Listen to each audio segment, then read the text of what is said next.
பச்சை மண்பதுப்பிலே புழுப்பதிந்த வேட்டுவன் நிச்சலும் நினைந்திட நினைந்த வண்ணமாயிடும் பச்சை மண் இடிந்து போய் பறந்த தும்பியாயிடும் பித்தர்கள் அறிந்து கொள்கிறாகியற்று போல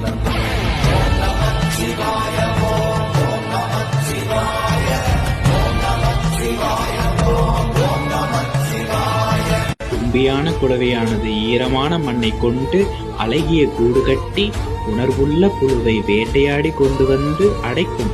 பின் எந்நேரமும் தன்னை போல் மாற்றுவதற்கு ரீங்கார ஓசையுடன் கொட்டிக்கொண்டே இருக்கும். அப்படி ஒரே நினைவோடு செய்யும் அதன் செயலால் அப்புழுவானது குளவி நினைத்தவாறே குளவியாக மாறிவிடும். அற்ப உயிராக இருந்த புழு குளவியாக அக்கூட்டை உடைத்து கொண்டு தும்பியாக பறந்து செல்லும். இதனை அறிந்து கொண்டு ஒரே நினைவோடு பிராணனை இறைவனோடு இணைக்க தியானம் செய்யுங்கள். ஈசன் நடத்தும் நாடகமே எல்லாம் என்பதை உணருங்கள் என்று சிவவாக்கிய சித்தர் கூறுகிறார்.